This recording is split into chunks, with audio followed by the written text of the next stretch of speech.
Hello and welcome to my food channel. This is Chef Sahar Morgus with you. Today I will be sharing with you an Egyptian dessert. Okay, the ingredients that we need in this recipe are 1 large cup of coarse semolina, 1.5 tablespoon of ghee, half a teaspoon of baking powder, half a teaspoon of baking soda, 2 tablespoons of sugar, and add as well 1 tablespoon of honey. This is optional, but I highly recommend. And 1 tablespoon of desiccated coconut, and half a cup of Greek yogurt. You need to start by greasing the tray.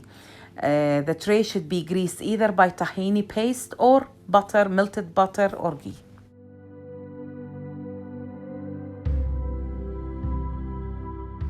We should start the recipe by preparing our sugar syrup, which is a cup of sugar and 2/3 of a cup of water. Let it boil. The moment it dissolves, add a bit of lemon to it, or you can add a teaspoon of ghee. As you have seen, the next step is adding the ghee to our coarse semolina. We rub it really well, and then we add the coconut, the sugar, baking powder, all the dry ingredients. I highly recommend adding a tablespoon of honey to this. It makes it really, really tasty, as if you bought it like from an Egyptian sweet shop. It's optional. I didn't use in this one because I didn't have honey in my house, but I do recommend using it. And the last ingredient to use here now is the yogurt. And the way you do it is you combine it. Okay, you shouldn't work it as if it's a dough, because this is not a dough. It's just combining it together. And you might be asking, why did I use both baking powder and baking soda?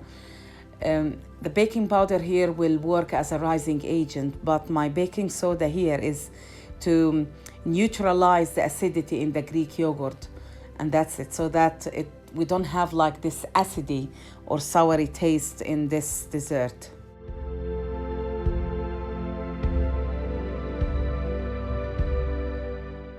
Okay, now our paste is ready.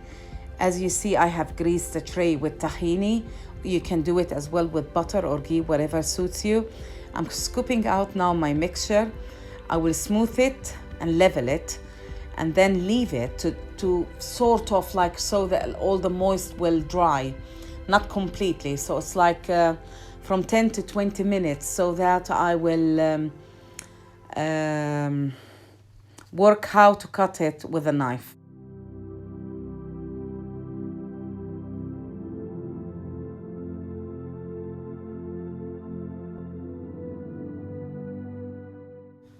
After my paste was dry, as you see, I'm just smoothing it because it wasn't completely smooth, with a tablespoon and a bit of water. And then I will use a knife to shape how I am going to cut the basbousa.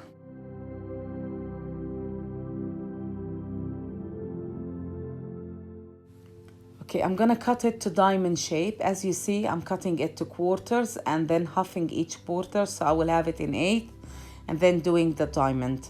Watch how I do it, and do it the way you want. If you want to do the same thing, it's up to you. If you want to do it differently, there is no rule for how to divide your basbousa.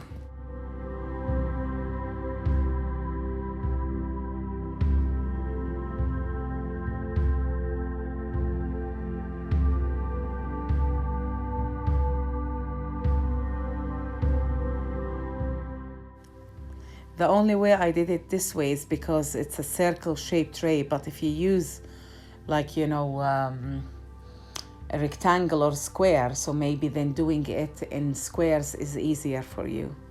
So it depends what tray you are using.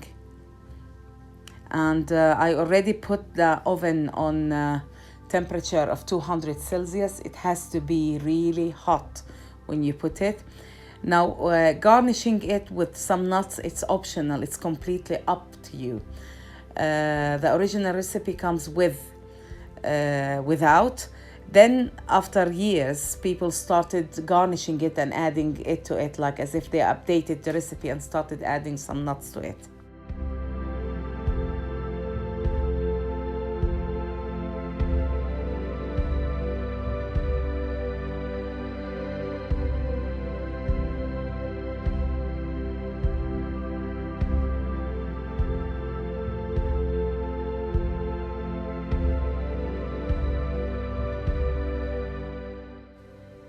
Okay, so I'm just redoing the cuts because after, like, trying to level it, I lost the shapes. And then I baked it, and it should be really even more golden than this.